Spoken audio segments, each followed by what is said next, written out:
And now, weighing in out of the blue corner, Josh the Punk Thompson. 100%. And on the other mic, he weighs in from the red corner, Big John McCarthy.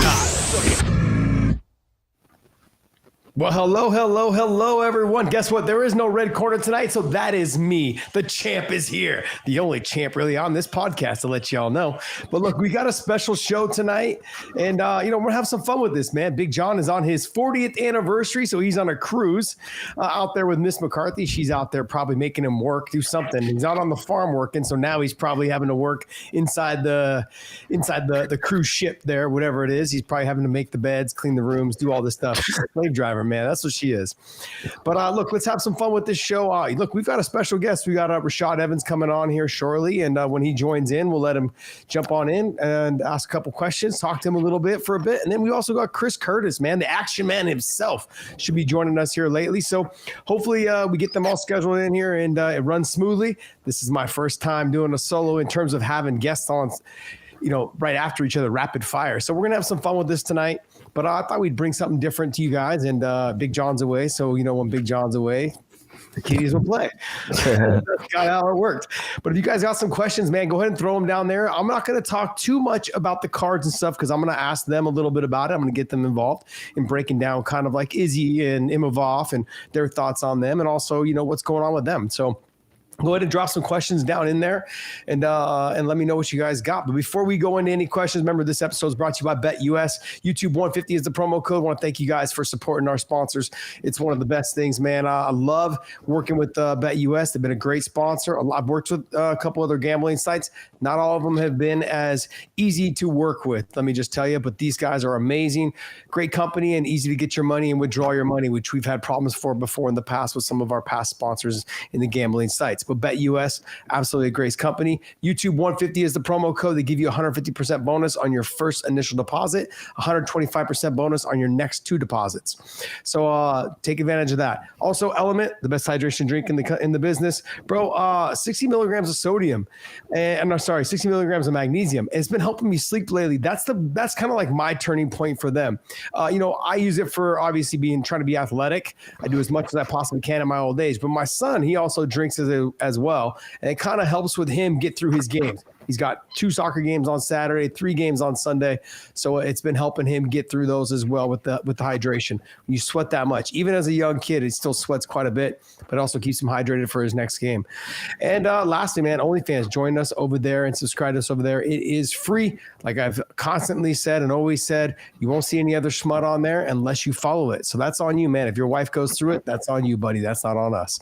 So, but John and I have some big things coming up on that platform over there. We'll be doing some auctions. We're going to go through our memorabilia and try to auction off some of our memorabilia that we've had. I know John has like UFC canvases, that are like huge, but hey, some people are into those type of things and we auction that off, and we'll work that all out with you guys and we can try to get something going. But in the auction platform over there on OnlyFans. So subscribe to us over there. It is free. What do you got for me there, Dave? You got anything for me, buddy? Yeah, we can talk while we're waiting around. Just real quick, I'm just changing something on here because, so guys, I'm going to switch Josh over to a split screen with the Wayne In logo. I'm just having issues with his solo screen right now, and I do not want to mess up the stream. So I'm gonna put it on a split screen. It's gonna have a Weighing In logo, and then I'll replace the Weighing In logo with the guest when they come on, just to keep things clean here. So just a little FYI. Don't mess it up, buddy. Don't mess it up. Okay, so the first thing, if you want, while we're waiting right now, we could talk. Let's see, James Gallagher getting out of the PFL, asked for his release. Where do you think he's going to go? What do you think we're going to see from him? Ooh, to be honest, I'm not really sure. Look, they're stacked in the 145-pound division. He used to be at 135. I don't think he's staying at 135. From what I last saw, he is up to 145 now. That's a very tough division, I think, for him and his style at 145 pounds. I honestly couldn't tell you right now. There's not a ton of promotions out there that I think would look to snatch him up, only based on the fact that he hasn't been active lately. It's not as if like he's been fighting, in the last 2 years. He just hasn't been as active as he should have been throughout these last couple of years. And it's hard when promotions don't see you fight, they don't really know what to expect from you. So they don't know if you're getting better. They don't know they don't know what's going on with you. So if it's like that kind of sight unseen. It's like, if I don't see you, you're only as good as your last fight. And if I don't see you, then I don't really know what's going on. You've got to be active if you're looking for another company, especially like a company like the UFC, to sign you. So I couldn't tell you, there's other organizations out there. Maybe you'll see him in one fighting championship. You never know. There's also a couple other promotions. There's also a couple other promotions that are available out there, but we'll actually see what happens with him. Be interested to see. All right, so give me just a second here, okay? Mm-hmm. But I was looking over at some of this. I was looking over at some of this other things here. It says, we have this guy. He said we should put the PFL in the profile pic. Man, you guys are wild, man. I'm reading over some comments right now, and these guys are wild, man. So Rashad just joined on, so we're going to look to bring him on through our producer here in a sec, and he'll be joining the show here shortly. But look, there's a lot of things that if you guys have questions for Rashad while he's on, go ahead and pop those in there, and I'll go ahead and ask. Be respectful, you guys. Look, I'm not into this, so I'm going to look them all over before and make sure that they're all taken care of. At least Podcast Dave will. So make sure that everyone's showing a little bit of respect. So there's a lot of things that I got to ask him as well. He's got a big fight coming up. That's going to be the number one thing that I'm looking forward to talking to him about. All right. I'm bringing in Rashad now, Josh. So he's on with you right now. My man, Rashad Evans, the former UFC champion. My man, how you doing, brother? I'm good, man. Just I had a little complications getting on, but I think that's just operator error more than anything. Okay. Hey, yeah. I saw there was an announcement that you and Quentin Jackson will be getting down in the boxing ring. You guys had fought before inside the cage. Yeah. What's the changeover? What brought this into the boxing realm? We always wanted to get a chance to compete against each other again. And, it just so coincidentally happened. He was in great shape, getting ready for the Shannon Briggs fight that never happened. Yeah. So we got talking when I went to his podcast, and he was like, yo, I'm feeling in shape. And I'm like, I mean, what you trying to say, And he was just like, and he was just like, he said, I've been working on boxing. So I was like, bet, let's box. Mm-hmm. Let's box then. So it just kind of came together just from us getting a chance to, kind of talk with each other a little bit when I went to do a show. But I mean, it's something for, I think, both of us that kind of, doing a full MMA camp right now and everything like that, it'd be kind of tough. So we kind of picked the lesser of two evils. Yeah. I think when you only have to focus on one thing, it makes a big difference. If you can just focus on getting yourself in shape and then focus on, tightening up the hands and the defense and letting the hands fly, it makes a big difference. I mean, people don't understand. I think they do understand, but I don't think they grasp how much work goes into an MMA camp. You have to work on your grappling. You've got to work on your wrestling. You've got to work on, the aspects of clinch work, elbows, knees, all these type of things, not to mention the kickboxing and the defense of it all. There's just so many different parts of MMA that we had to focus on. I mean, I don't know how your camps were, but mine was like Monday we sparred and then we grappled. Tuesday we did, nothing but wrestling. Then Wednesday sparred and then we did grappling. And then Thursday was nothing but grappling. Friday, same thing, spar. Saturday, just mitts, bike, all that stuff. The intensity was always there, but there was always something that we had to focus on, especially as it got more camp driven, right? Like more fight driven based on who you were fighting. With Quentin, though, you guys have already fought before inside the cage. How good does it feel? Like all I got to focus on right now is just my hands, just work on my defense, making sure I get myself in shape. It feels good, and especially since the fact that the last fight we went, he's like, oh man, you wrestled too much, you just wrestle hump my leg the whole time, Rashad, so I mean, this is better because of the fact that there would be no more excuses as far as me wrestling or me engaging into any kind of grappling situations. It did get a chance for him to really see if he's got what it takes to knock me out. And I know he's going for the knockout. I know it because, the way he spoke about getting revenge on me, I'm just like, oh, okay. But it's more than that. I'm just watching him and I'm seeing like he did a complete 180 from where he was a couple of years ago, as far as with his weight and everything. And, he's got his weight under control. His body's feeling good. His back is feeling good. He's got some, stem cell treatment. He's been going out to Colombia for a while to kind of get his back taken care of.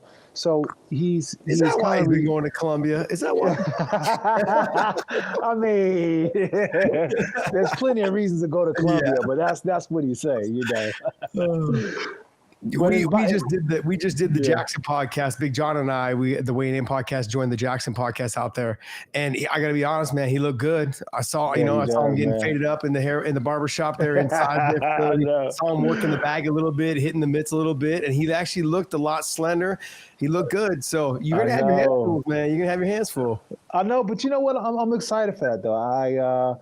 I'm not afraid of that challenge, and it's the reason why I even want to do this. I feel, you know how it is, Josh. At a certain point, I'm a fighter through and through, all day, every day. And I'm a coach as well too, and I've been helping my godson and my nephews get to the level where they can compete at the professional level and do their thing. But while I'm training them, I'm kind of training myself too, and that hunger, that drive, and that same thing that made me the athlete I was, it starts to kick in. So now I'm just like, man, I want to get my shot. Oh, you guys got a chance to fight. And there's also something about a training camp. There's something about a training camp to me that's it's a spiritual thing, like you start off one place and then by the end of the camp, you're somewhere else. You start off, maybe not believing you can do it, or just, have those glimpses of doubt in there, and then just making it through all of it. And then finally having that big test in the end, which is a fight on fight night. What kind of gratification is it though for you to train your nephew and when you see them getting better? Look, this is something that fighters, we talk about afterwards, like, do you want to, what does almost every fighter do at the end? They open a gym. Yeah. But they're not training their family. They're training members and students, but there's a little bit more satisfaction I would believe that comes from training your family members. Absolutely. Watching them grow from the ground up, from not even being able to throw a punch properly to finally being able to throw punches, move, actually look like they know what they're doing, have great transitions, have a mind for fighting. That to me is just, when I see them do that, it's the gift that keeps on giving, because I remember back when, I remember when they couldn't do that. And it's kind of just a testament to just how much I poured into these guys. And it makes me feel good. It makes me feel like, like I'm winning, even though I'm not even competing. And it's just a different part of the game that I really hadn't had a chance to really experience, because I'd never been through just putting somebody through it. I've been in somebody's corner, but when they're your family and you have that emotional attachment to it, it's a different kind of process in general, because I got to stay coached and I got to stay locked in, and I got to keep them disciplined. But at the same time, my heart goes out to them as my loved one, as my beloved. So for me, it's balancing it out and making sure I give them what they need as a coach, and really, teach them the game, because one day I'm not going to be here for them and they got to learn it, and I want to give them and pour into them what I was able to get from some of the best coaches I had, like a Greg Jackson, like Mike Van Arsdale, and Mike Winkeljohn, and those kind of guys. Mike Van Arsdale. I haven't heard that name in a minute. Hey, what's going on, man? Nobody better than Mike Van Arsdale, man. Bro, that dude's got the wildest stories. Oh, Mike Van Arsdale is the best storyteller of our time, man. There's nobody better than Mike Van Arsdale. I swear, he needs his own talk show. The way he could tell stories, the way that he could get you involved, like all of a sudden you just realize you're captivated by what he's saying. And most of us don't even know if it's true. But still, at the end of the story, he has you believing, so-and-so just conquered the world or whatever it was, man. I was like, man, this guy's got the gift of gab. Man, his stories are so good. you be telling the stories like you were there. Like I just picture myself all the like. I'm like, I can tell the story as if I was there because Mike be telling the story so good. Bro, he would tell stories about Kenny Monday, Kevin Jackson, Oh. you know, because he lived with me for a while when he was at AKA man. training. He lived in my house, Okay. and so it was just funny, man. He had all the stories. He was hilarious, and just to watch him spar with guys that are like 135, 145, and to see him go, man, why are you trying to kick me so hard? Stop trying to kick me so hard. I'm like, do you realize you are like a specimen, just built like a Greek god, and you're worried about this 135 pounder who's fighting in like the lowest tier of fighting. You know, and he's over here like, don't kick me this time, man. I'm gonna really get you if you kick me that hard. Don't kick me that hard. And he was one of the best athletes I ever had to train against. I mean, he was an amazing athlete, man. Phenomenal athlete, man. Phenomenal athlete. Hey, look, I want to clear up some things. You know, I saw that Quentin was saying, hey, I don't know how Rashad's on here when I'm scheduled to be beating his ass in April, you know, over the GFL debacle, right? Yeah. And you came out also and said something like, I'm not. Let me be clear. I'm only committed to lay your ass out in April. I was added to this without my consent. You ain't off the hook that easy. So can you give me a little what happened on this? You were saying you had told your managers to let them know, look, I've got to fight Quentin in April. You know, we can maybe talk about this afterwards, but not to announce, you know, me being involved. Give me kind of a rundown on all this whole thing. Yeah, so they approached my manager with an opportunity for me to fight Shogun for some really good money, and I was like, it sounds very interesting. But at that point, I was already pretty much committed to fight Rampage. And I wanted to make sure I did that, and I wanted to make sure that when I did that and really started to put some hype behind it, that it wasn't going to get swallowed up behind anything else. So I told him, I said, listen, I don't want to have me associated with the GFL right now. It's something that I will, you know, go back and talk about once I've done this fight. But right now, let's just put it on the back burner. And they came out with something in like December with me as one of the fighters, and I'm like, Ali, listen, can you talk to these guys and clear it up? And he talked to them, and I guess they came to some kind of understanding. But then last Friday they came out with the whole drafts and everybody who was all a part of it, and I hadn't even signed the contract. You know, they sent me a contract, but I didn't sign anything. So when they put me up there, I'm just like, I didn't really like that at all, because of the fact that I understand that what they're doing in a sense, you know what I'm saying? And listen, all the power to them, you know, but I know what they're doing is for their investor standpoint. Their cap raise. They're trying to get a cap raise. Yeah. That's exactly what they're doing. So I'm just like, you know, I don't want to be just one of the fighters in the stable. If you're going to use me in that capacity, then pay me for that, or let me know that that's what we're doing, you know. Mm-hmm. But even besides that, I'm already committed to something else. And I don't even want to have, you know, I don't want to even be talking about me doing another fight with anybody until I do this fight with Rampage. So when they came out with that, I just respectfully wrote them, and I'm like, listen, you know, I see you guys put me on here to be drafted, and I'm like, I never signed a contract. I got this fight with Rampage. If you can, would you please take me down, take me off the website, take me off the team or whatnot. I don't want anything to do with it. And they said, yeah, I'll do it. So, you know, they I guess they went ahead and did it. You know, they said they were going to do it. I got to go back and really give it another look. I gave them a couple of days to kind of get things in order, but. Yeah, I just didn't find that was a very good move, and and I wasn't the only fighter that happened to. You know, there's a few different fighters that has pretty much similar stories that I have about, you know, them saying that they were signed and they really weren't signed, which for me, it kind of is like, it's an amateur move. You know, that's an amateur move. You know, you put the cart before the horse, and you're really starting to, you know, make moves without having that consent or without having that contract.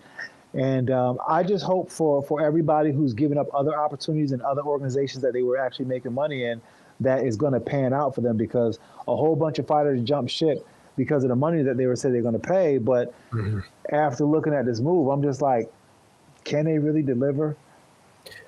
Yeah, Rashad, look, we came up in an era that was a little bit different. Like, you remember we'd get sent the contracts and it wasn't the numbers, but they still were trying to force us to sign these contracts. Yeah. You'd show up to the venue and the contract would be different than the actual number that they were promising you over Yeah. the phone, and then they'd say, hey, we'll pay you, we'll pay you at the end. Well, and you saw the arena was empty. You're like, I'm not fighting. I mean, it was almost like strong arming you into positions. I'm not saying that's what the GFL did. I know they've got a lot on their plate right now trying to get this thing off the ground. It's always difficult to start a new promotion. But let me get your thoughts on the actual idea from the GFL, because there is a lot of hype around it. There is a lot of talk that it's a team thing and it's never been done, which it has been done with the IFL back in the day. But this is something. It is a little bit different. There's teams from all around the world versus just within the states and out of teams. But now they have something different. Yeah, the concept, it seemed like it'd be pretty cool. It seemed like it'd be very interesting. But I've already been hearing about another organization called UFL that's doing something kind of similar. Frank Mir and Henry Cejudo already did one of their fights that they did in Arizona, which I went to, which was pretty cool. So I guess it's kind of along the same lines. And I think they're, just judging from what I've seen with the UFL, it was pretty impressive to see like how people were engaged the whole time, but you seen them just having that team, that they were going for their teams. They had that team pride, and I thought that was very interesting because that was kind of something I never seen in MMA for the most part. It wasn't so much about the fighter; they were really just getting after the team. So I think there is a place for team sports when it comes to MMA, and it's a very interesting concept. But I just don't know if they have what it takes to pull it off at the capacity that they're pulling it off. And I don't know if they piqued the right interest. I don't know if they piqued the interest of the fans enough. I feel like they kind of came in a little too strong, came in a little too hard, and it kind of caught people off guard. And I felt like they were a little too aggressive and kind of just went a little too hard out the gate. They kind of should have been a little bit more subtle and kind of came with promotion a little bit different than they did. Yeah, they're trying to make a splash right off the bat. But look, we talked a lot about the GFL, but the bottom line is, give me a date. I know it's in April with your Quentin Jackson fight. Yeah. What's the date? What's the location, venue? You guys have all that information. Where can we watch it? Yeah, so it's gonna be getting streamed, and they're still working out what streaming service is going to be on. But it's going to be in Albuquerque, New Mexico. We possibly might fight at the Pit, and the tentative date right now is April 12th. So that's what I signed the contract for April 12th. But it's a promotion out of Tampa called Signature Punch with Gary Lewis, and Gary's been pretty stand up, and he's just been pretty much just dialed in and really making this happen. With this fight, Rampage and I, we've been wanting to do this. We've been working on this thing since I talked to him back in May. So I guess more in like July or so, we started to really, see where the best place for this fight would be, because we wanted to do it, but we wanted to do it where it makes sense and it's just, not some bump stuff. You know what I'm saying? It was at the highest level, highest promotion. So we looked around and, Signature Punch had, some pretty good credentials, and we felt that it'd be the best fit. So I feel like they'll be able to, really make this fight into something that people want to see. And it's just not going to be me and Rampage on the card. It's going to have some really good boxers on there as well, too. So it'll be a fun card to watch as well. But, the main event, the main appetite is going to be me and Rampage. And we're training hard for it. We've seen how others have matched up in their, rivalries outside of MMA in the boxing realm, and we want to outdo them. You know what I'm saying? We want to be able to bring a something. We want to go out there and fight. It's not going to be one of those pity pat, sparring matches. We want to go out there and we want to fight. This may be the last time either one of us fight, so we just want to go out there and leave it all on the line. Let me ask you this: was there any talk or consideration of the BKFC for bare knuckle fighting? I talked to Dave Feldman, and listen, I love that promotion. I think it's going places. I feel like it has, it's a very entertaining place, very entertaining thing. and watching it live, you feel the energy in the crowd. But also watching it live, you realize that, damn, if I'm gonna do this, I better get paid for it. You know what I'm saying? Oh yeah. If I do this, I better get paid for it, man, because it's just different. It's not even so much about who's the best fighter. Sometimes it's about who lands that one punch, and that's it. And that's the thing that makes bare knuckle so compelling, is the fact that you just never know. You just never know who's going to win. You just never know how it's going to end. You just never know what that punch is going to be, because it's a very brutal game. And I Yeah. have nothing but respect for those guys who do that, because it's a different kind of grit that I don't know if I'll be able to tap into at this point, because there's there's a hunger for fighting like that. You know what I'm saying? You gotta be hungry. You gotta be a fucking savage. And if you're Yeah. not tapping into that savageness, then you shouldn't be out there. That's just not something that you go out there and leisurely do because you're trying to stay active. You go out there because you want to fucking hurt somebody. Yeah, I mean, we saw that last weekend with Jeremy Stevens and Eddie Alvarez. Yeah. Man, those two guys went after it, and Eddie looked like he was winning the fight for the first 2 rounds and got clipped in the second. But then basically in the third, he wasn't able to do much because I saw the X-rays. It looks like he broke his jaw in that position there. So, but look, Yeah. there's one last thing I want to talk to you about before we get you out of here. Is Poatan being as good and explosive as he is, knockout record obviously speaks for itself. Big win over Izzy, big wins in the 205-pound division. 205 was your stomping grounds. He hasn't really had to fight a top-tier wrestler. Yeah. Where do you think you would have lied in that conversation if, let's just say, you were younger, where you were? And I gotta get this, because look, your wrestling was phenomenal, but man, you obviously developed really well on the feet. I thought one of the most vicious head kick knockouts was against Sean Salmon, I think was his name. That head kick knockout was just nasty, and I just remember just seeing him fold over against the cage. I'm like, gosh, man, that was one of the most vicious knockouts I've ever seen. And I look at, like, obviously with Poatan, he's just starching everyone with his left hook. Great combinations, good on the feet, but he hasn't had to fight a true wrestler. And where do you put yourself if that fight was to match up stylistically? How do you think you'd fare? I try not to match myself up with the new guys just because it's a hard thing. But for the sake of playing the game, I feel I could have matched up well, but there's something different about Poatan. There's something different about this guy that gives him, that he has that X factor. His absorption rate and how fast he learns. Yeah, he's got that voodoo shit he does to you on the way out. But his learning curve is so fast. He's like a sponge. He's soaking it up. Glover speaks highly of what he's able to do thus far with his grappling. And I just seen him this past weekend over at Karate Combat, and he's monstrous. Like he's got like a little bit of gigantism in him, like with his hands and his head, and just he's got this heavy bone structure that's definitely unforgiving. And a guy like that is such a natural puncher with accidental power, not even really trying. So if you zig when you zag with him, he would have put you out, man. But I feel like with his matchup, he's got this matchup with Ankalaev, and of course the Ankalaev has that Dagestani wrestling ability, but he doesn't have the implementation of it, and I feel like that could be a problem for him because he's one of those fighters who fights with an ego and wants something to prove. Well, I can prove I can stand up with you, and that's when you find yourself in the most trouble. So I think Poatan's a real deal, man. I feel like if I would have had to match up with him, I would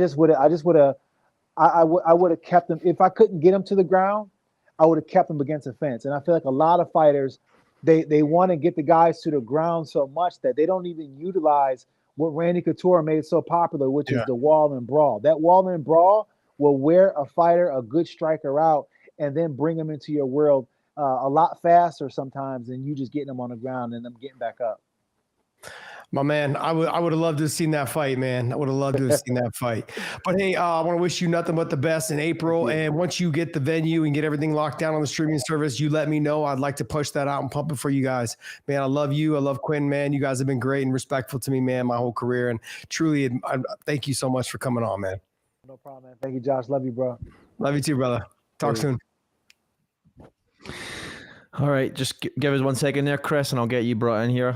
There we go. We got our man, the action man. Yep. So, yeah, we're gonna have some fun. So, look, if you guys have any questions, man, go ahead and hit us up down there. And we are live. So I'm actually gonna read this one that says, we didn't get to it in time, but says, hey, Rashad, back when you and Rampage coached against each other on the Tough, you weren't at each other's throats almost always. Will that rival spark back up? I mean, I think, look, Alex Johnson, let me kind of answer that for you. They were literally communicating between each other, to get this fight organized and put themselves onto a big platform, talking to promoters between each other. Look, there's always that little bit of there's always a lot of respect, I think, once you've already shared the cage with somebody. But then now for both of them, they understand, look, they've always wanted to do it again because, like he said, Quentin thought that he was just a wrestler. He just kind of wrestled him too much, and now he has an opportunity to stand, potentially bang it out, with gloves on. And now they only got to worry about one thing. So you see Rashad and Quentin Jackson just boxing only, inside a ring. Yeah, look at the action man, Chris Curtis, is like shaking his head like, what? When did this happen? But you're gonna see that. Josh, I got Chris Chris is live now, so you can bring Chris in. All right, Chris, the action man. You missed the announcement. You missed the announcement. I'm unplugged from all fighting media. So, what happened? Why they're fighting? Yes, they are. So they're fighting in Albuquerque, New Mexico in April. I thought he said April 12th, I think is what he said. And man, they don't have the streaming service locked down yet on where it'll be streamed. But looking forward to seeing that fight, man. It's gonna be boxing only. What show is this? He didn't tell us what the name of the promotion was. So, but yeah, I mean, I'm looking forward to seeing it, man. I think it's gonna be fun. So that's just all right. Random as hell, but all right, I'll take it. Can't be mad at that, right? You get to see two legends. Look, we just saw Jeremy Stevens and Eddie Alvarez get inside the bare knuckle ring, and I had no idea. I heard you say that. I was like, oh shit, who won? That was a fantastic fight, man. Jeremy Stevens clipped Eddie in the third, broke his jaw, and then he dropped him again later in the round. And it was a fantastic fight, though. But I had Eddie winning the first 2 rounds. He looked like he was making it easy because he was just touching Jeremy. But, man, Jeremy was swinging with the heat, was able to catch him a couple times and put him down. And Eddie couldn't answer the bell coming out of the third. So it sounds like the luck of Eddie Alvarez. Yeah, Eddie's got the worst luck of any. He's got really bad fighting luck. So that sounds about right. But Eddie, right? It seems like almost every fight he gets dropped or he gets hurt, but then he comes back and just digs deep and dogs you out. Basically, he just got more dog in him normally, in that situation. But broken jaw though keeps a lot of guys from keeping the fight going. I don't care what dog you are. You break a dog's jaw, that dog's gonna quit. So yeah, fuck yeah, it's unfortunate. How you been, my man? How's things going? I'm all right, man. I'm just recovered, fine. Just working on being less angry. But life goes on. Yeah, are we seeing a counselor for this? What are we doing? No, after the fight, I don't think I came home for 3 days. I just slept in my car, angry in the Vegas desert. I drove halfway to California until I realized that California's on fire. I went and sat on top of a mountain for 3 days, became jury. So it's fine. It's fine at this point. I really just sit on top of a mountain for a day. I was just you came down the mountain, you were a Buddhist or a monk all of a sudden? I was just furious. Yeah, I was just furious. I was outside. I was I'm going to avoid people and not be a dick to my family. So just went and sat in the mountain for a few days. All right. What about that whole situation really bothered you the most? God damn it. I am a second. The fight's over in 1 fucking second, bro. I don't know what the score is. Yeah. I am why would you I just don't understand why you give me why you regardless give me a stoppage loss with 1 second left when I'm not in danger. I'm not knocked out. I'm looking at you and looking at it's I've had so many issues with really stupid refereeing in the UFC, and it's frustrating when like we talked about this in the back. Yeah. And just to watch you say, like, okay, I've talked to him about fouls and whatnot, and this is our warning back here. I'm going to take a point. We're going to be on it. Then you proceed to do none of what we talked about in the back as a ref. I'm just like, what? I just feel like I'm constantly fighting like bad luck and my opponent. It's just fuck bad luck, bad refs. It's just frustrating. It's just fucking frustrating. I'm just like, there's so many good refs out there, and like I've had great refs, but I feel like Mark Smith continually fucks up, and it's just frustrating. Yeah, I talked to Eric, and Eric was basically saying the same thing about how I saw a couple of the clips too from Eric's basically saying the same thing, is that Extreme Couture people have had plenty of complaints about Mark Smith. So like, what has one been with you besides this last fight? I mean, how many other times have you had issues with him, and what were they? PFL was kind of weird. Like he's like a very weird ref in PFL, where I just feel like Mark Smith wants to be seen on TV a little bit too much, and like he inserts some like I think the best like I love Herb Dean. I fucking love Herb Dean, man. Because like I've had Herb Dean ref a bunch of my fights, and Herb Dean will let you know he's in the cage, but he never inserts himself. Like you can't really tell Herb Dean's in the cage until something happens. Then he's like, okay, like something bad happens, Herb Dean's there. And like I like that as a ref, to where like if anything goes wrong, you get fucking eye poked, whatever. Herb Dean's there, Herb Dean's there, but he's not trying to insert himself. Like fucking and like if Herb Dean tells you something in the back, understand that like this is how the fight's gonna go. If Herb Dean's like, hey, this is your warning now. I understand that like if I fuck up in the cage, Herb Dean's probably gonna like talk to me or take a point. And for me, it's just like I feel like Mark Smith just doesn't do that. And we've had so many issues with that. Like with like, like, bro, like if you tell us you're gonna take points, take points. Like, like not to be an asshole, but like if you spit your mouthpiece out in a fight, that's stalling. Yeah. Like it's a stalling. Like that is. Let's be honest. What is one of the first things they do to you in the back? Right? He says, "Let me see your mouthpiece in your mouth." Okay, now bite down. Now open your mouth. Bite down. Open your mouth. It's a repetitive thing. It's the same shit every single time you're in the back. If your mouthpiece comes out while you're just standing there, you didn't get popped in the mouth, then something's wrong. Like you obviously either spit it out or you spit it out. And then like then after that, so that happens. And then like with the eye poke, like I've had so many people send me the fucking still frames of it, and like it's just straight hands straight out. It was to buy time. Like you'll never convince me it wasn't to buy time. Like you're like I should have known because he was checking the clock and looking up, and I'm like, you're tired. And it's like when you do these things, like, come on, man, you're the fucking ref. Like, so if this happens and you don't see that. But like, man, it's just hard for me to like be in a fight comfortable with a ref that I know is like kind of half on, half off, and then when he finally decides to act, he's just gonna fucking spaz. It's just hard for me, man. Like, so I love fighting. If I could not have Mark Smith as a ref ever again, I'd be okay with that. Like, it's just weird. It's just weird as a fighter to like be in a fight with a ref you don't trust. Yeah, like. Eric had said it best. Eric Nixon said it best. He's like, you almost feel like you're fighting two people.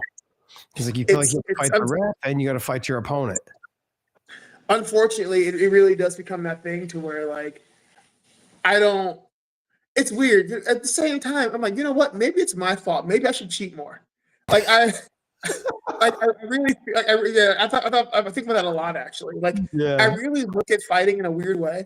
To me, it is an honorable duel amongst men, right? Like this is what we're supposed to be doing. So I always go out of my way not to like commit fouls. I try not to. And I'm like, maybe I'm just wrong. Because I get fouled a lot. And it just seems I've never you see my UFC career, I get fouled more than anybody. I've never had anybody lose a point. So I'm like, maybe I'm viewing this wrong. Maybe I should just be thinking about winning instead of like this honorable duel to the death. Like, so maybe this is on me. Like, fuck, I may just be wrong. Like, maybe I'm just old. Like, I'm too old school for my own good.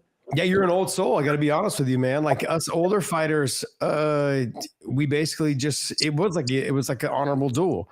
Like I still have that mentality. We literally just gonna go out there in the cage, and we'd say, "Hey, man, stop grabbing the damn fence." Oh man, I'm sorry, man. It was accidentally. We would talk like that in the cage. Like it's different, man. It's different now. And I think it's just No. one of my things. I mean, I'm 37. I've been doing this for fucking 25. Oh shit, 20, what, 17 years now. God damn, yeah. 17 years now. It's like maybe it's just maybe it's I just haven't evolved with the times. Maybe that's on me. Well, I've noticed that you've tried to retire a bunch of times, and you keep deciding that you know what, I'm going to come back and do it again, and then basically kind of announce a retirement. They come back, I'm going to do it again. Oh, And it's the worst job in the world. You know this. This is the yes, fucking worst. It's the best and worst job in the world. And like, it's God, man. Like, so it's strange for me because like one of my biggest issues is I never really started fighting for money. I just started fighting because I liked fighting. yeah, I've always wanted to see, like, my goal's always been like just like see how good I was, see Mm. where I can go. So like highest highs, lowest to lows, and like I'm not ashamed to say I'm a guy that wears his heart in his sleeve. Like this has been my entire life. Like this has been my entire life for the last 17 years. I've like lost friends, relationships, everything for the game. Like I love this, man. Like I love fighting more than I love myself sometimes. yeah. So like when and like the thing is, fighting's like that fucking really fucked up emo chick you dated in high school. Like she's going to hurt you. Like she's gonna hurt you. She's gonna fucking and she's not gonna care. So like fighting stings, man. Like it does. Like it fucking hurts. And then there are times when you really want to walk away.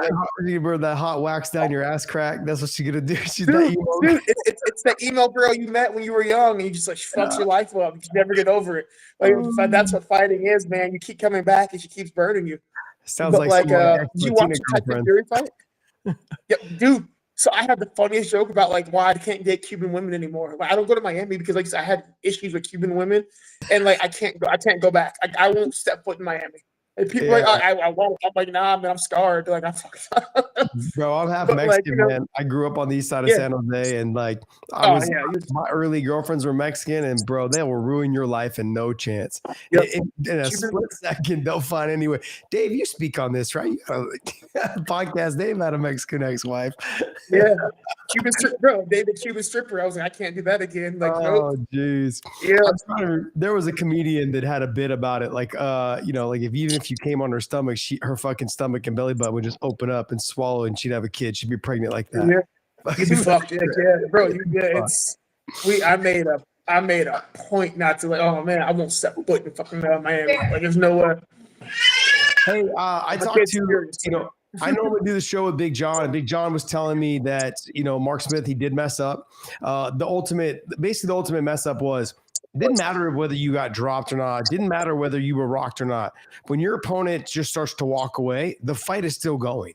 So until your opponent would have stepped forward, then he could have stepped in. But since he was walking the opposite way, there's no reason to stop the fight because you're not being engaged in any type of fight to move forward. So there was no reason to stop the fight.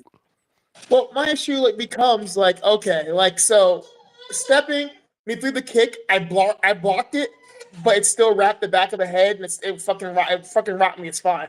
I was out of position. I go down. I've always said if you hit somebody and they fall on their face, the fight's over. Yeah. We have evolved millions of years not to fall on our faces, right? It's a human. It's a part of evolving to not die. If you can get knocked on your face forward, and you don't catch yourself, fight's over. I literally caught myself on my hands and knees, and my first thought was like, well, that sucked. But I looked up, I'm looking at him, I'm looking at Mark, I'm like, okay. So I'm looking, and I'm like, do I shoot? Do I stand? What do I do? Because that's the next part of this. Like, I'm not, I went down, I'm looking, I'm like, do we shoot? Do we stand? Like, what's the next phase of this? Because it's an MMA fight. I'm like, if he's coming forward, you do what, you been hit before. What do you do when you're fucking got to buy time? You fucking shoot on the guy. So I'm like, how close is he? Like, does he shoot? Does he go? And he's just kind of there and then walks away. I'm like, bro, he's too tired to follow me. I'm still aware. I'm like, the fight's what's in danger. So the issue was, I'm talking after the fight. I'm talking to Mark. He's like, well, I stopped it because he walked away. And that's when you see me freak the fuck out because I scream at him. I'm like, what does that mean? Yeah. He said, well, I called it because he walked away. And I'm like, what the fuck? I feel bad. I'm like, what the fuck does that mean, Mark? What is it? I didn't know that was a rule. I was unaware that was a fucking rule. So now I'm going to punch the shit out of somebody and walk away. And I'm like, give me my fucking word. Give me my knockout. Give me my TKO. Because I didn't know that was a rule. But apparently that's the reason he gave me. I stopped it because he walked away. And I'm like, my brain was so confused at this like logic and reasoning, but that's what you told me. That's how I know you fucked up. I don't care what you say after that. In the moment you told me, I called it because he walked away. And I'm like, what rule is that? What ruling is that? Like show me the logic that the logic path you're following to get to this. And like, like, okay, we'll talk. But your logic path is he walked away. He's tired. He walks away.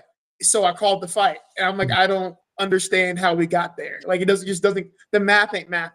Have you had a question? Have you had a conversation with the UFC or Dana or Sean Shelby or anybody, McMahon or any of these guys about this?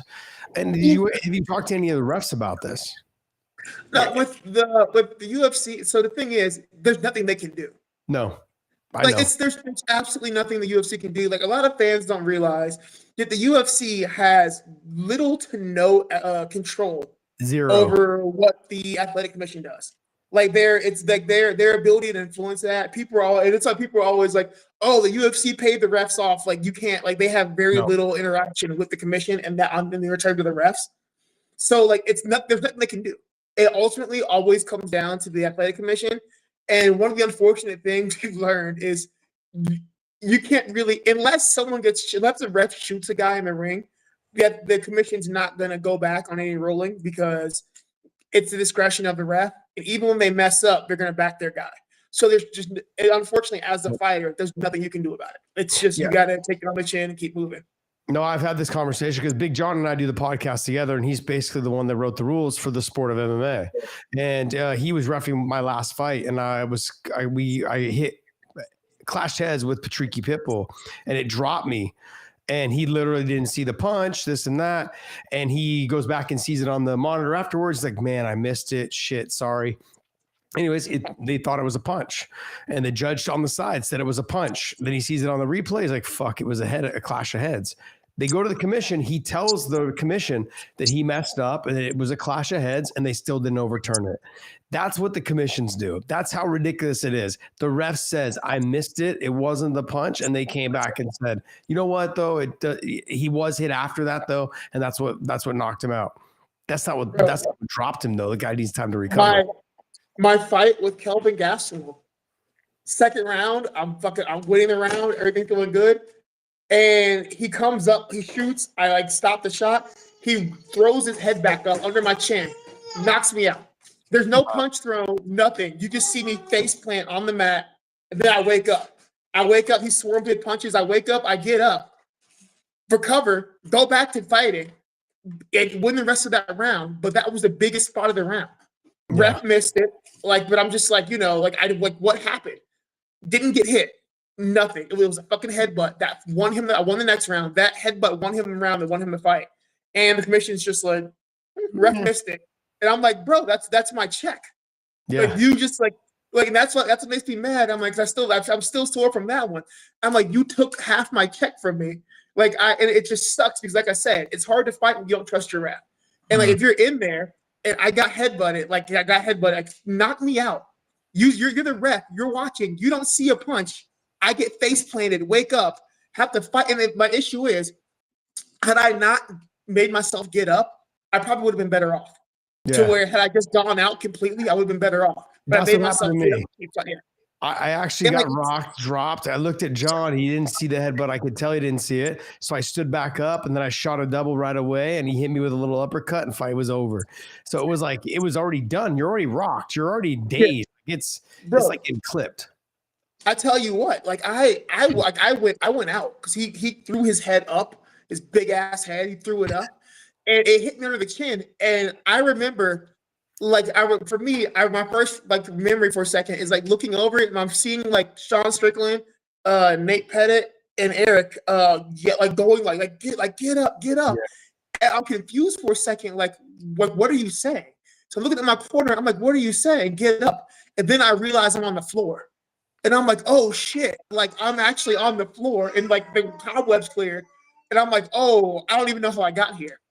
Yeah. And I was like, he wasn't punching. What happened? So it's I got dropped. Never a punch thrown. My first memory is looking up, oh shit, we're fighting still. And it sucks when the ref doesn't see that. Like, I understand that refs are people make mistakes, but like in any other profession or field or anything, there's accountability. And I just think there's no accountability for refs, and that sucks. Because as a fighter, that's half your check, that's your career, that's that's a loss on your record that's not going to get taken away. And I think that really fucking sucks. Yeah, half your check, like for the NFL and the NBA, if the ref miss a call, like they still get paid the same, unless it's in the playoffs. Like if you go to the next, to the Super Bowl, you get paid more. But I'm simply saying, like in a regular season game, like you still get your full check. With this sport, we don't get that. That's one of the things that I think needs to stop with this sport. At least give us an 80-20 split. Like we showed up, we made weight, we fought. Like we should be getting 80% of our purse. It's just wild, man. It's very wild, the lack of accountability for that. Yeah. And there's like, I'm not expecting refs to be perfect, but there's got to be some form of accountability. Mm-hmm. And like, until that happens, man, it sucks for fighters because like through no fault of your own, you can lose half of freaking everything. Like, yeah. All right, man, let's get on to some positive things, man. I want to use you to break down this weekend's main event. Can you give me a little who is it? How did I know you would say that? Oh, man. So you got Imavov versus Israel Adesanya. Oh, fuck. That's going to be interesting. That's going to be an interesting fight. So you fought Imavov, even though I know the fight was stopped to a clash of heads, speaking of headbutts. Another one. Yeah, thanks. I have like a third eyebrow now. Yeah, thanks. You see that scar? Like, yeah. That's a Imavov. I went straight through my eyebrow. Like, yeah. So then you got him versus Izzy. Imavov's got good, decent wrestling, clinch work stuff type wrestling, but he tends to stand and strike. Izzy obviously is mainly all stand up. I'm assuming you were still close with Sean during the Strickland fight? Yeah. Strickland and Izzy fight. So during that time, what was the preparation for you with Imavov, and how did you help Strickland get ready for Izzy? For Imavov was a weird camp for me, man. There's a lot going on. It was just strange. But like Imavov, we just knew he'd be big. We knew he'd be long. And the fight was what we expected going out that first round. It was exactly what we thought it would be. Sean with Izzy, man, like we just needed Sean not to get kicked. Just stop getting leg kicked, please. And Sean did really well that fight with using his teeps and like jabs, just like always attacking the center line. And like Izzy even said, I can't get my jab going because Sean refused to give him anything down that center line. Yeah. So with Sean, somebody who's so jab and teep heavy, it kind of like worked in his favor to where like no matter what, Izzy gets nothing down the center line. And you go back to the corner and you see Izzy said, it was great to see. He's like, I can't get my jab going. Like Sean just wouldn't let him establish his jab. So like that was a big part of that. But I don't think Imavov fights that way. Like that's not the way he's gonna fight. And this is weird. Because Imavov's a big dude. Like, I don't think people realize how fucking big Imavov is. Like, even when we did our face-off, I was like, ooh, you're a big-ass human being. Like, he's a big man. And, like, yeah. So he's a very big guy. I don't know if he can wrestle Izzy. Like, when we fought, it's funny because, like, the first takedown he got, if you go back, I forgot who the ref was, but it was funny. It was a Herzog. Herzog comes over, and he gets, like, 3 takedowns from, takedowns from the clinch real fast. And Herzog comes over and he's like, looks at me like, what's going on?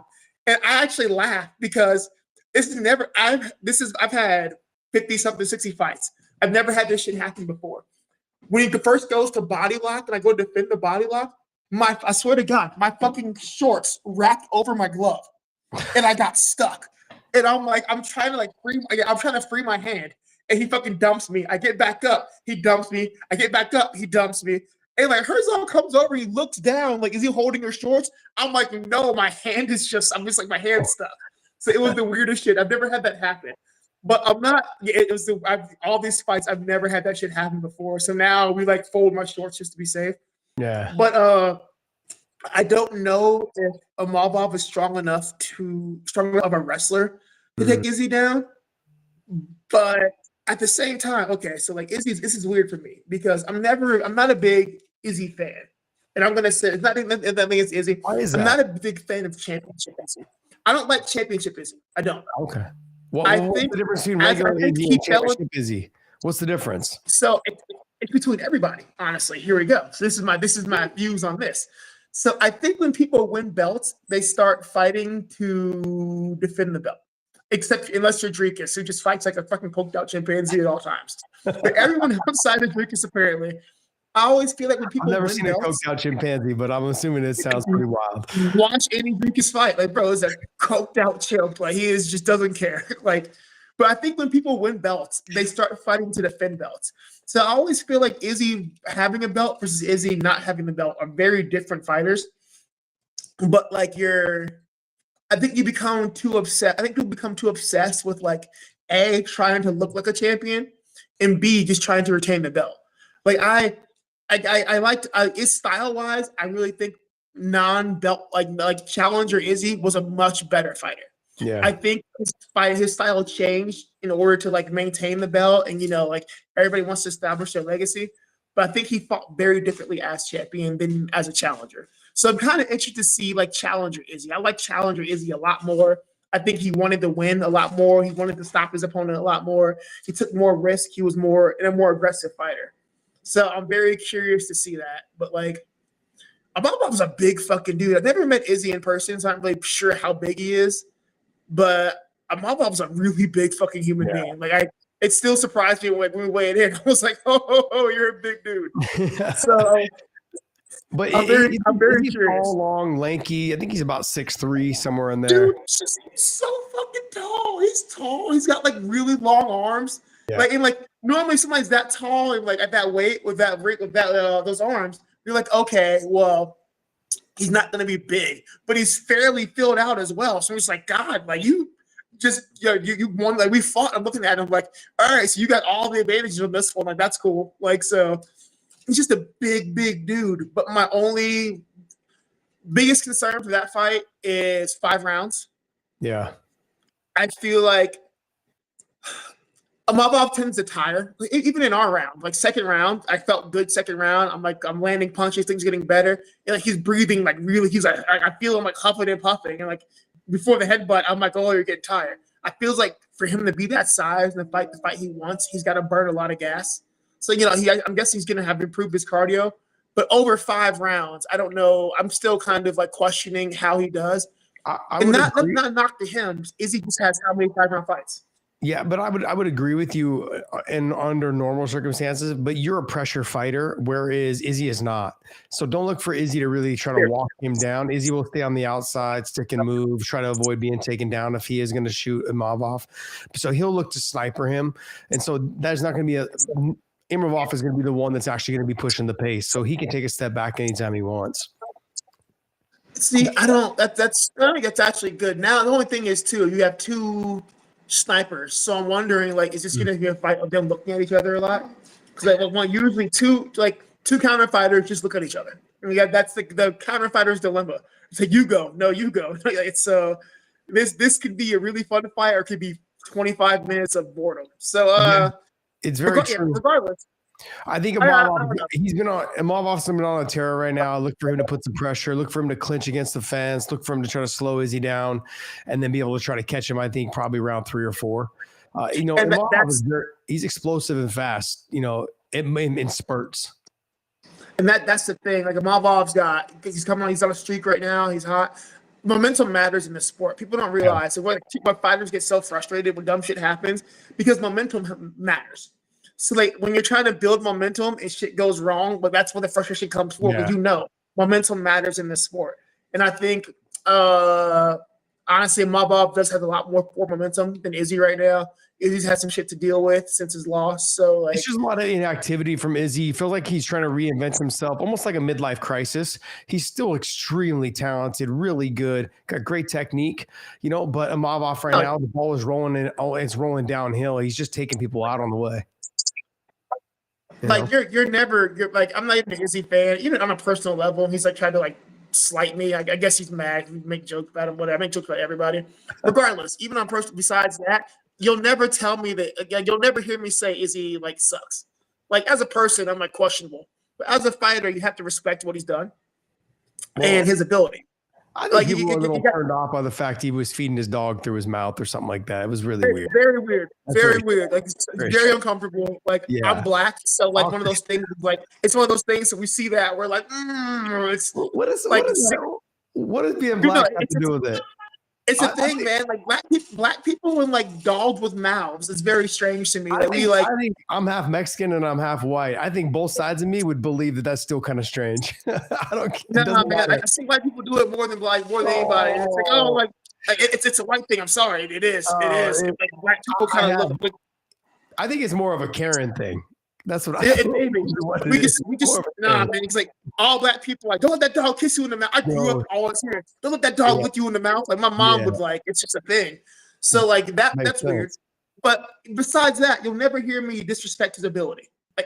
Like as much as I like clown on Izzy by random shit, I've never once disrespected or downplayed his ability at all. Like I think he's done amazing things. You know, he's gonna be a legend in the sport. The big thing is though, like I said, momentum matters. And I think being a legend in your own time and then kind of hitting that hard wall where things get weird and like from the Sean and Madricus fight, that hurts, man. That hurts your sense of self. I understand that, which is why you'll never hear me like he lost that fight with Madricus and like people tried to clown him. I didn't fucking say a word. I understand. I respected it. I get it. Like I fucking get it. And like I have nothing but respect for him from this fight. Like I understand how much that hurts to like kind of see like you have your belief in yourself have to waver when you literally wavers when you lose. I understand that. So I will never take the I hated Mike Perry for years, and Mike Perry lost the fight, and I never took the time to fucking clown on him. So I get it, man. As a fighter, I think we kind of respect that with each other. Like you get that darkness, and people like said highest to highs, lowest to lows. So my big concern is like, you know, coming off of those two fights, like where's his spirit? Not even his head. Where's his spirit going to be? Like your head, you figure out on fight night. Where's his spirit going to be in the ring? Like, is he going to believe in himself or is he going to have doubts? Because those are two very different forms of fighters. Yeah. Let me ask you this: as you were scheduled to fight Dricus at one point, and then the fight fell through. I think you got injured. Am I correct? Yeah, I broke my wrist. Yeah, and then and then obviously later on, Sean ends up fighting him, and now they're rematching again. Your preparation with Sean, like, where do you see with Dricus? Where do you see that he's dangerous? Is it just because of the way he fights? Because he looks, to be honest, like, and we've heard fighters say this, he looks like he has no skill whatsoever. He fights like cavemanish, comes forward, big shots. His feet are all off balance. He's never on balance. What about him makes him so good? So this is what I've told people. People ask me. This is what I boiled it down to. Do you dance at all? I mean, yeah, I can move. All right. So like, let's say pick a salsa or tango, some dance that requires coordination between two people. Okay. So if I want a salsa and you know how to tango, or you don't even know how to salsa, we can't salsa together because you don't know the steps. So I can do the steps, but if you're just moving around, you're going to throw me off, right? Like I can't match a rhythm that you don't have. This is what happens with Dricus. Like fighting, people don't realize that like fighting really is like a dance between two good fighters. You have an understanding of like how things work. I always tell guys like when you're fighting, all the time when we're fighting, like subconsciously, we're going through our Rolodex in our head. Like you slip a jab, you flip through real quickly on like what comes next, right? It's you have an understanding of what's most likely. Dricus doesn't dance, and he can't dance. So we're all doing salsa. My man cannot dance. He didn't bother. He took a class, didn't like the steps. So he's like, I'm gonna do interpretive dancing. And you're like, what the fuck? So we get out there and he knows how to dance. He knows the technical, like the steps, but he doesn't have rhythm. So he's like interpretive dance. So he starts moving, and you were like, what? I watch people look at him like, what's happening? It's so hard to, it's like as a fighter, you go fight a guy having his first trial class. You can beat him up probably, but you're like, look good doing it. You're like, I can't because like he's flailing, like he'll spin around and you're like, you'll get hit by some shit. You're like, what's happening? Dricus doesn't fight with any traditional playbook. And I respect it so much because I think at a level, like a high level, guy, I'd say like it's a championship issue. Guys want to look like masters, right? It matters.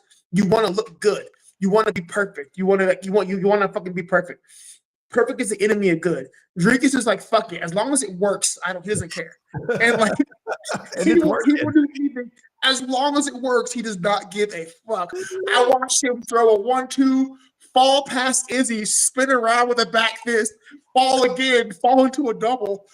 And for me personally, I'm like, I would be ashamed. I would feel shamed. Like, this looks so bad. But my man said, fuck it, did it work? And like, it worked. It worked. And like, he figured it out first. And I credit Dricus so much. He figured it out first. He's like, forget looking good. Forget what the fans say. Because I don't care what anybody says. You can tell them. When you're out there fighting, you thought about what the fans thought sometimes. Yeah. Like, if this looks bad, they're gonna clown me later. Like, it's just who you are. You wanna perform, you wanna be clean. My man gives zero fucks what anybody says. He's like, I'm here for a belt. I don't care. Like, oh, he can't fight. He's garbage. He fights goofy, but he has a belt. Yeah. Hey, look, it reminds me of guys like in the past that just were real herky-jerky, right? Like Keith Jardine. Guys that like have rhythm to the way that they move. They always had to move their hands around. And you're just like, okay, are they going to throw the jab? Are they going to throw the right hand? And they just had no rhythm to what they were doing. And like you said, fighting is like a dance. You move a little bit this way, I step a little bit this way. We kind of understand each other's rhythm because we just spar with guys that are very similar. We try to have fighters mimic your style. With Dricus, you can't mimic it because he doesn't even know what the fuck he's going to do. Like, he has no clue how it's style. Yeah, it's scary to fight somebody that way. As Straight said, he's the ultimate Pokemon evolution of Keith Jardine. He's taking Keith Jardine to the absolute like fucking evolutionary limit, and you're like, what is this? Like, I don't understand, but it's like, it's hard to fight. Like, the punches come, like watching his fights for Sean's camp. Punches come from weird angles, like the timing's wrong. It's so hard to understand because like there's like he punches on it's there's offbeat punching or like half-beat punching, but it's not even that intentionally. He's just throwing it out there, like whatever sticks. And it's like he's mastered it, man. So good on him. Like I don't know like how they decided on this, or they just like, what is it, a Kung Fu Hustle? We trained them wrong as a joke. Drunken Maybe master. that was it. But fuck, bro, it works, man. Well, you brought up a good analogy. Really what it is, you know, you're sparring with a guy who's come in, maybe he's got like a week of training. So he's learned how to jab, he's learned how to throw a right hand and learned how to throw a kick. But you don't know where any of that shit's coming from because he's throwing it from his waist, his knees, he's throwing overhands, backhands. And your biggest fear is doing what? Getting caught by some guy who's only been training from something dumb. Yeah, you're getting caught with something dumb because it's coming from all different angles. And those are the most difficult guys to fight. It is because you're not fighting someone who's it doesn't feel like you're fighting. Don't get me wrong, Dricus knows how to fight. Like you would have like for as goofy as he looks in fights, like the dude, like if you ask him to sit down and take a test about fighting, he'd blow it away. He knows how to fight. But the issue is he's not fighting out of a textbook. He's just pure 100% instinct. Like whatever feels natural, I feel like he just does. Like whatever like pops into his mind, he fights instinctually. And it's when you're that instinctual, but you have the physical tools to do it at that level, you're like, I thought we stopped doing this years ago. Yeah. So like, you know, like he fights like somebody you run into in your early pro days when like, okay, like, you know, but he's honed it to such a degree to where he's like, he brought back the old style. And you're like, I haven't seen this since I was young. I don't have a counter for this. Like it's like the guy you just showed up at the fairgrounds and they matched you up with. That's that guy. Yeah, that's like, right. The guy I'm fighting. Okay, cool. Dude, I remember the guy Paco that did that. It was great. I just like watched Paco win all these fights. He showed up with this bag. He had a fucking bag and a cup and a mouthpiece. It was a king in the cage one day. He's like, hey, Paco, I'm here to fight. And Paco won that tournament. We're like, holy shit. Paco's tough and Paco's got cardio probably. He was just fighting his ass off. So yeah, man, like hats off to Dricus, bro. Like that's a hard style. As goofy as it is, it's a fucking hard style to actually do. And he's taking it to a world championship. So fuck, who am I to say anything? Let me get your picks on these two fights. Adesanya versus Imavov. Who do you think takes it?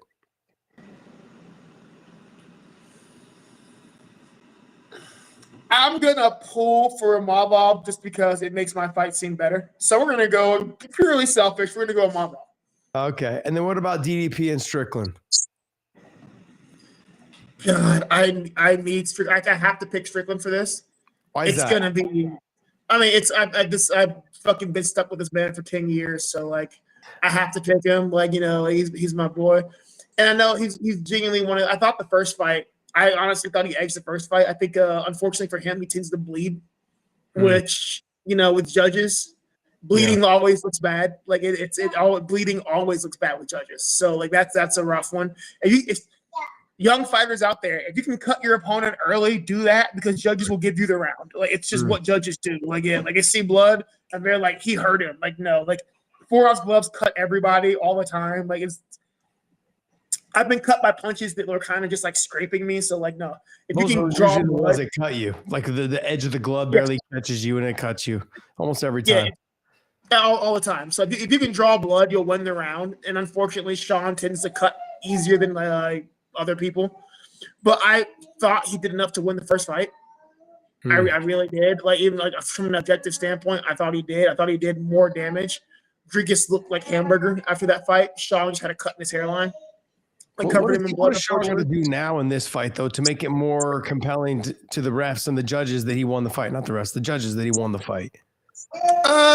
I think he's got to be more comfortable in those exchanges because then again, fighting Rodriguez for the first time, when you start seeing the punches come from weird angles, like it does make you kind of like have to sit back and kind of figure it out. But I think going forward, he understands the power, he understands the timing a little bit better than he did before. Just put more damage on him faster. Yeah. And I think he was kind of waiting. He was more conservative with his damage output the first fight just because it's weird, man. It's weird. You just don't understand. But I think this fight, if he puts it on him a little bit earlier, a little bit faster, I think he can solidify those early rounds to where it's less close. I think the first fight, maybe he gave up a round early on. He didn't need to give up. Yeah. Let me ask you, brought up that you guys have been friends for years, over a decade or whatever. Like, are you guys good? Because there was a lot of buzz for a little bit. You guys were having some issues and you guys were not working together as much. I mean, there was cryptic tweets and messages put out. I mean, how are you guys? Let me see. It's almost time for bed and he's furious. I'm sorry. Okay, we're going to wrap this up here quickly. That's fine.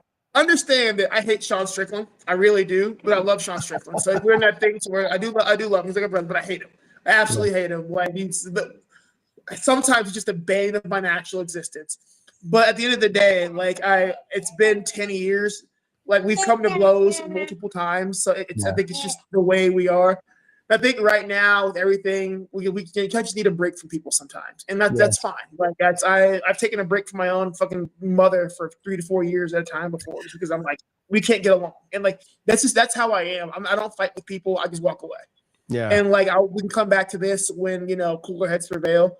And at this point, more so than like my frustration with him, I just want him to get his belt back. I want him to do well in this fight. Like I want to see him succeed in this. So. More important than that right now is just, being there for him, kind of do what I can to make sure that he gets this back. I'll go back to getting him after he's a champion again. I've heard a lot of good things about you, but until this moment, when just talking to you, man, that's a good thing. I'm terrible sometimes, but not usually. I love hearing people be honest about stuff like this. Like you can have your ups and downs with your friends, but you still want them to win. Yeah, at the end of the day, we're very rarely ever on the exact same page, and it's been that way for 10 years. I don't expect this to be, but like I said, I can go back to being mad once he gets through this fight. But for right now, if I can do anything to help him get through this, I want to do this. I understand. I was there when I've been there in fights he lost. I was there in Brazil when he got fucking head kicked and that fucking broke his heart. I was there when he got hit by a truck and he thought he was never going to fight again, man. So for me, to see him win a belt, I know, despite what all the bullshit he says about not caring, it mattered to him. Yeah, it does. It was a big thing for him. It fucking mattered. So for me, if I can just see him get it back, that's good. At the end of the day, even if I'm mad at you, I want him to be successful. Like I want him to be happy in his life, in the gym. I want him to be happy with his lady outside of the gym. He's fucking engaged now, which is something I thought I'd never see, which is awesome. So I still want him to do well.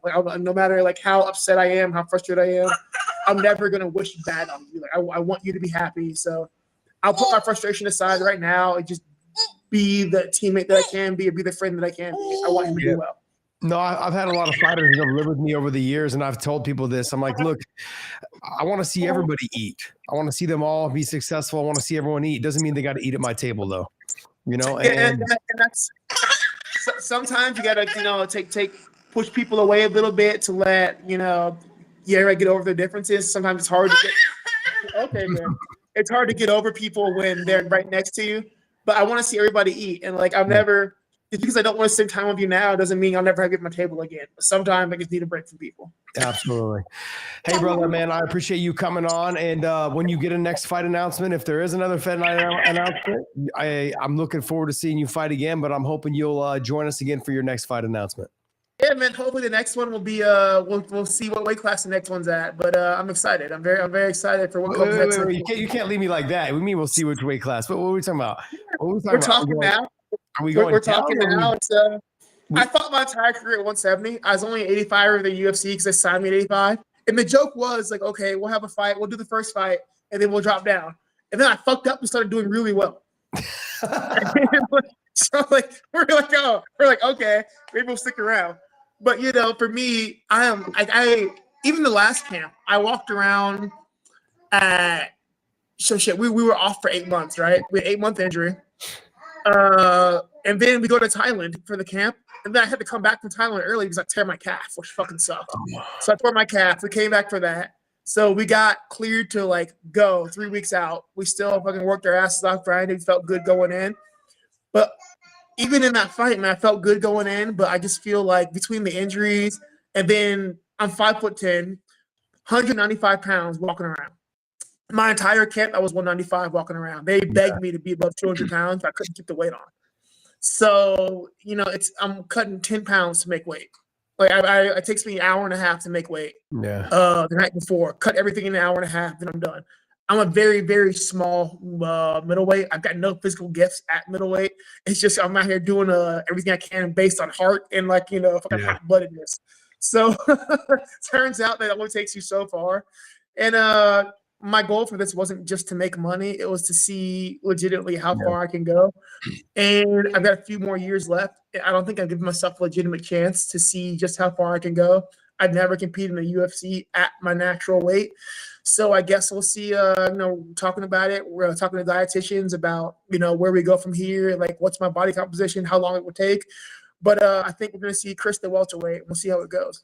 Well, does it kind of give you a lot of hope, actually? I mean, like you have a win over Joaquin Buckley, who seems to be doing really well down at that weight class.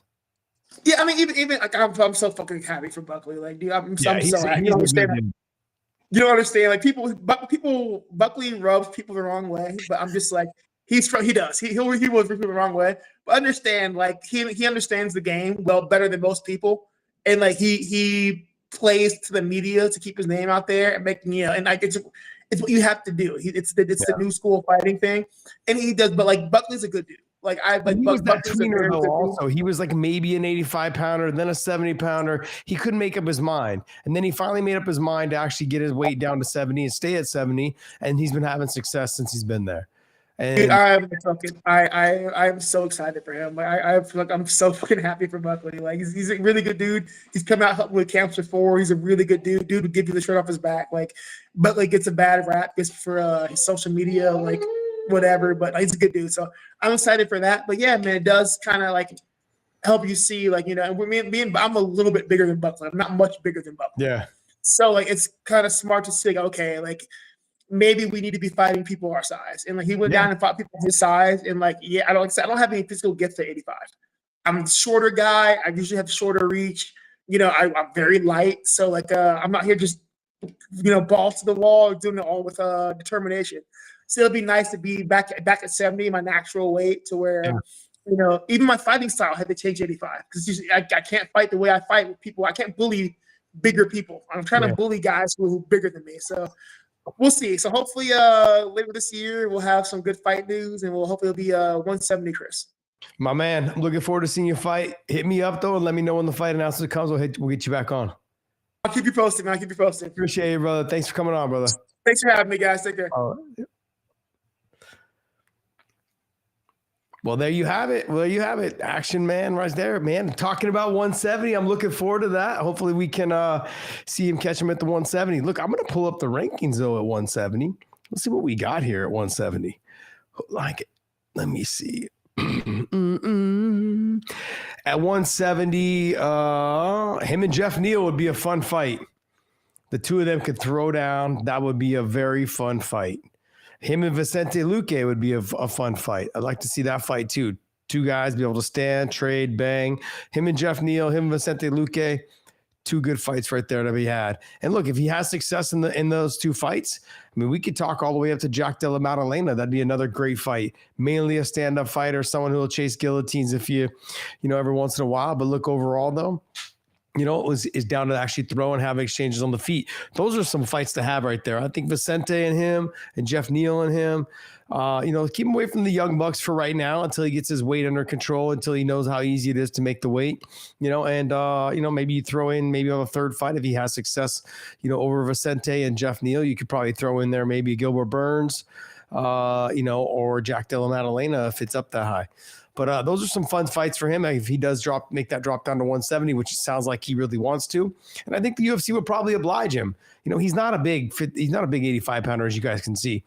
Some of these other guys, I mean, they're huge. Drickus is huge. Sean's bigger than him. Imavov is big, and Izzy's tall, long, lanky, those kind of things. So, yeah, man. Hey, I saw one of these super chats came in here, and I wanted to say thank you, Dylan Vowell. Big fan of both Josh and Chris. Hey, man, I appreciate you, man. Hope this helps, gents. Hey, I appreciate you from Cincinnati. I love Cincinnati. I will be in Cincinnati, I believe, next year. The Chiefs are playing Cincinnati in Cincinnati, from what I understand. And so I'll be out there to watch that game. I'm a Chiefs fan, as you all know, but man, Burrow is our kryptonite. So let me just say I'm happy that the Cincinnati Bengals didn't make it to the playoffs. What do you got for me, Dave? Oh, I can't hear you, buddy. For some reason, your audio is gone. There we go. There you go. I know, amateur hour over here. I'm muted so that because I wanted to, because Chris had a bit of an echo going on, so I'm muted just so that I was trying to minimize all that stuff. All right. So did you guys cover Tony going to GFL on the weekend show with George? No, we didn't cover it. I mean, I wish him nothing but the best. So Tony Ferguson is apparently signed with the GFL, and he got drafted. I want to say he got drafted to the Dubai. Was it Dubai? Mm-hmm. He got picked it was up Los Angeles. Okay, that makes sense. But look, no, there's no hard. I guess I want nothing but the best for him. Do I think he should be fighting? Probably not. But look, grown man makes his grown decisions. Grown-ass man makes grown-ass decisions. So it's up to him. I also look at, too, the fighters that are in the GFL, the ones that have signed with them, a lot of them are, the older fighters. And so it's not as if he's going to be fighting the young studs anymore. He's not going to be fighting anyone in the top 5, top 10, in the world anymore. And let's be honest, Tony's going to always have skills. He's always going to be dangerous. He's going to have his darts, going to have his guillotines. He's going to have rear naked. Like he's got dogs in his hands. The guy can throw. He can, despite being knocked out and being through a lot of wars as of recently, the guy still got a chin. He can still fight. So there's some fights to be had there for him. So I'm looking forward to seeing if this all does come to fruition with the GFL and they're able to get 1, 2, maybe 3 or 4 shows off. I'm happy for all those fighters that have decided to jump on that bandwagon. So hopefully they have success. Like I said this last weekend. We want them to succeed. Like we kind of need them to succeed. There's a lot of top fighters that aren't in the UFC anymore, but still have a lot of fight left in them that can bring some great fights. Let's be honest. We're seeing Mike Perry in the BKFC right now, and Eddie Alvarez was in the BKFC. Jeremy Stevens in the BKFC. These fighters are having great fights that are out there. I'm a huge fan of the BKFC because it's completely different than real boxing. It's completely different than kickboxing. It's different than MMA. And you generally will get some sort of finish.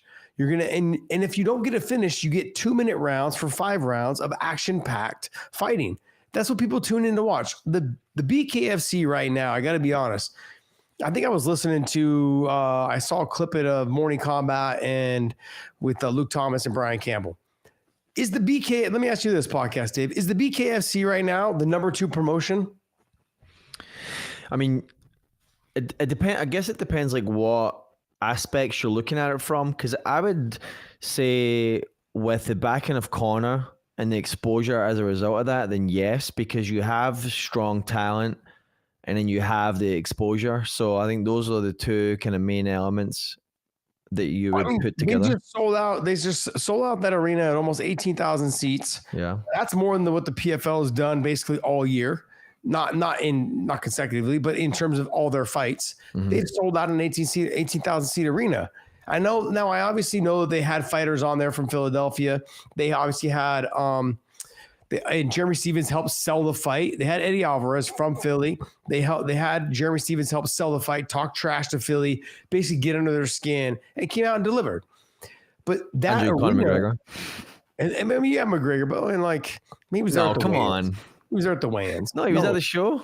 No one cares. He was there. Come on, he was there sitting Be there. honest. Be honest. Yeah, do people care? I mean, it's kind of done. No, people care. If Conor McGregor is going to be there, do they? I mean, I know you do, but you're a WWE guy, so you care about things. Okay, like but do you sell out 16,000 seats to hardcore MMA fans, or do you sell out 16,000 seats to a combo of MMA fans, MMA hardcores, and MMA casuals? I think what you sold was with three of the top fighters from there were from Philly, but then Eddie obviously being the biggest draw probably on there, obviously being the main event. Look, Eddie's been repping Philly since he was born, but I'm simply saying like he's always had a pretty big crowd that's followed him. Even with Bellator, they had some good showing. They had some packed arenas. His fights with Chandler, like Eddie's always had a pretty good draw because of the way he fights. He's always the guy that, gets dropped, comes back, digs deep, fucking puts you away. So I think that Philly kind of people from Philly kind of gravitate to people like Eddie. And then not to mention, you got Eddie, you've got, obviously Frankie Yeager's from Jersey, but, good friends with Eddie Alvarez. Sean Brady, Philly, Paul Felder, Philly. They've got a good crew of fighters out of that area that really push their people, and Eddie being one of their top guys and one of the guys that helped pave the way for Philly. What else you got for me? Well, I was just going to say, one of the more viral moments from the weigh-ins was the reaction to Conor McGregor and just his energy. And then same again, one of the more viral moments, almost taken away from the fight, was the face-off with Jeremy Stevens and Conor McGregor. No. The reason why it was viral, let's not lie about it. It just looks like he can't seem to step away from the, But regardless of the reason, if it's the most viral moment, taken away, like that kind of supports the idea that it's a weird vibe though. I don't know if that's what you're looking for in terms of, but I did like what Dave Feldman said at the end there, was that basically like he's like, hey, you tell Jeremy to book me. Or you basically book me and Jeremy Stevens, in the next. That's probably not going to happen. I'd say 99% of the time it's not going to happen. But I do like the idea, because if it came full circle, who the fuck is that guy? Mm-hmm. And now you're fighting that fucking guy. That's kind of a cool story. I could get behind that. I would love to see him fight bare knuckle. And I've always said this, and I said this a while back before they even worked with Conor, before they did anything else with a lot of the other fighters, before they even had Mike Perry. I said, there's something here. Like, this is a sport that's not connected to MMA, but it is slightly, because you're taking, MMA fighters, because they're used to fighting basically with just little tiny gloves, not boxing gloves. And there's something there. And, it's brutal. It's action packed, 2-minute rounds, and they're a quick 5 rounds. And so I think there's still something there. This could potentially be one of those, like, I was DMing somebody, people were responding back to something. This gives me throwbacks or flashbacks to what UFC was in the beginning. It's raw. It really is. It's just raw. Like, it's so real life. Like, guys get cut easy. Guys are getting dirty boxed against the ropes. People fall through the ropes, like the old school knockouts, like those Hagler Hearns type, like guys getting knocked out and falling through the ropes. Those are like, it just gives you that raw feeling of a real fight. MMA to now has become like, it's a real fight, but it's also a real sport. The technique has grown so much. The conditioning and cardio, you're not getting guys that are getting exhausted after 2 minutes of fighting. everyone is an extremely talented fighter with great conditioning and taking this job very serious. And so, whereas with bare knuckle, it's still in the infant stages, even though I know it's a long time history of bare knuckle boxing and gypsies and all this other shit, but there's something there, man. There is that rawness to it. I don't think it can ever be taken away. You're either a good bare knuckle boxer or you're not. And the way that they do the 2-minute rounds and it's only a 5-round fight, that gives that feel of a real fight, like a real street fight, a real fight that, you see the blood, you see the cuts, you see the broken jaws, you hear the real cracking of the knuckles on the face and cutting of the skin. Like you hear that. And that's not something you get from MMA anymore because the gloves are thicker. The padding's thicker, all of these things that we used to have in the beginning of MMA that made it raw. That's gone away, but now bare knuckle is stepping inside of that. So it's pretty cool. I'm looking forward to seeing what other fight about. I'm looking forward to seeing it. Hey, before we move on to anything else, this show and episode is brought to you by BetUS. Promo code is YouTube150. The promo code is YouTube150 at BetUS. Also, join us over at OnlyFans. We'll be doing some auctions coming up once we figure out what memorabilia we'd like to auction off. And we've got a lot. John's got a ton. I've got a ton. So there's a lot of memorabilia that we're looking to auction off over on our Weighing In platform. And of course, last but not least, LMNT. Make sure you guys use our link down below in the description. They'll send you some bonus packages of LMNT. It's the best hydration company in the business. I use it to sleep. But I also use it, when I go train jiu-jitsu in the morning, I'll drink a half can before I train, drink another half a can after, drink the rest of the can after I train. Kind of keeps me hydrated. So I don't cramp, and for those of you guys that train jiu-jitsu, you guys understand what I'm saying. I start locking down triangles at 46 years old, almost 50 years old. The calves start to cramp, the hamstrings start to cramp, the low back cramps. But all that stuff has kind of gone away since I started drinking LMNT. So there's ways to use the product and when to use the product. So for me, I drink another half a can before bed, and it actually helps me sleep. I get a better night's sleep. Go ahead, let's go. You got something else for us there, Dave? Yeah, well, last thing we'll wrap up on here. You posed the question to me, is BKFC second to the UFC? Now I'll give you that question back, given the boxing news that was announced today.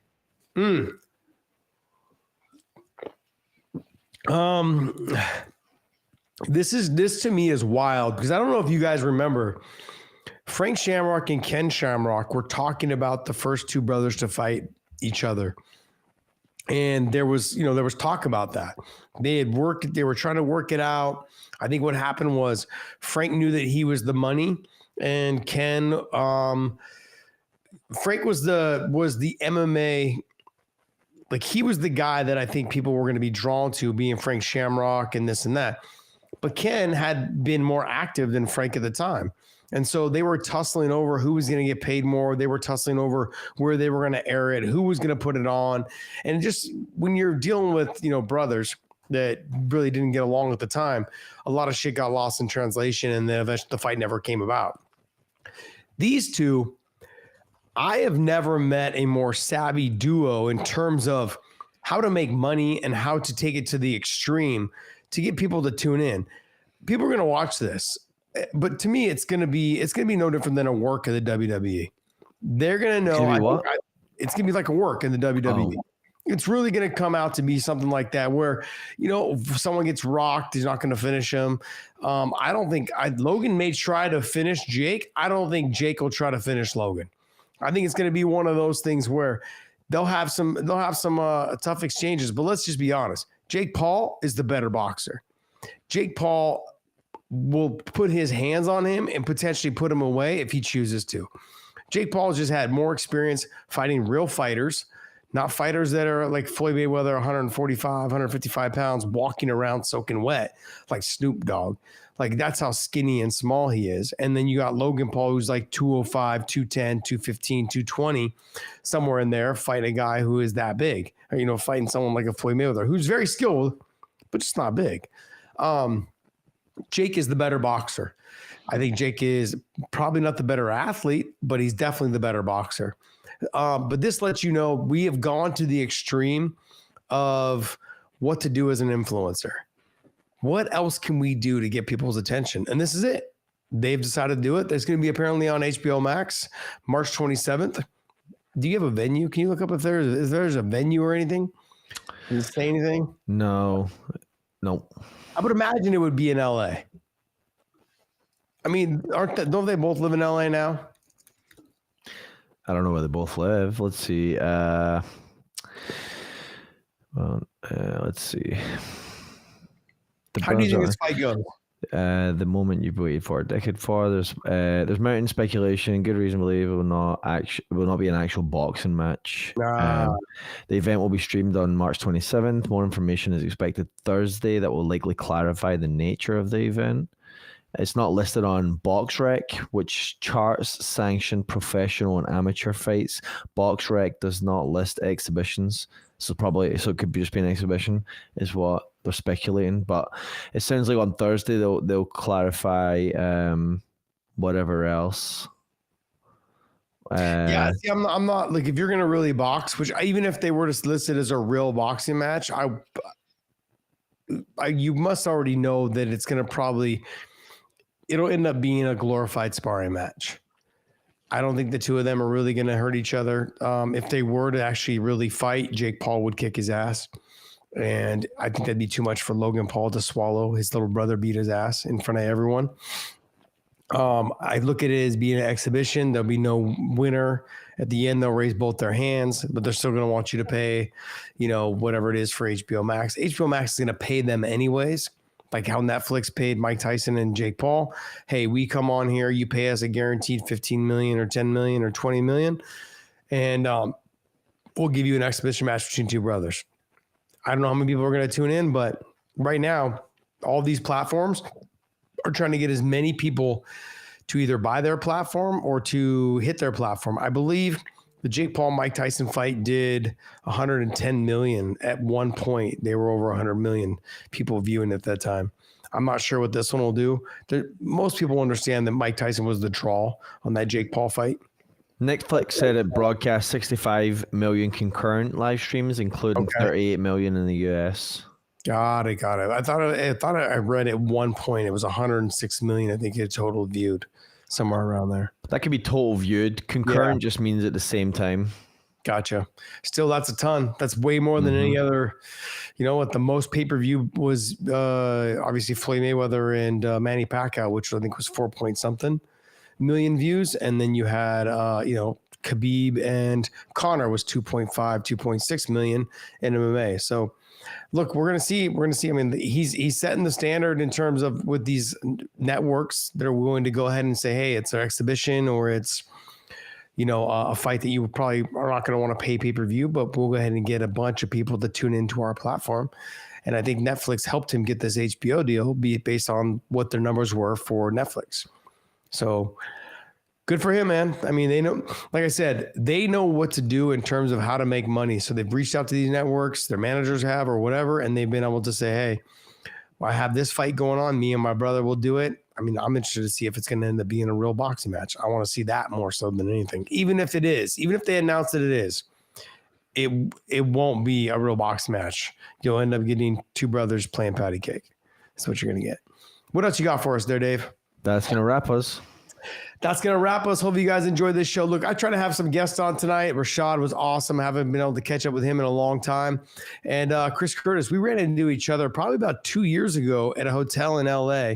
And that was when we did the Dustin Poirier interview. He was there as well. I was getting ready to go to dinner, so I couldn't get the interview with him at the moment.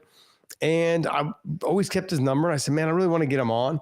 And so I figured, you know what, let's go ahead and reach out to him. Big John's gone. The Big John is away. So the kiddies will play. So I called him up and said, hey, let's go ahead and have a good time. And, and Dave, interested in having you on the show. And he said, absolutely, I'd love to come on. And so both of them were great to have on. Rashad's got his big fight with Quentin Jackson, Rampage Jackson in April. So make sure you guys tune into that. Once he shoots me over what the streaming platform is that it'll be on, I will let everyone know here on this podcast.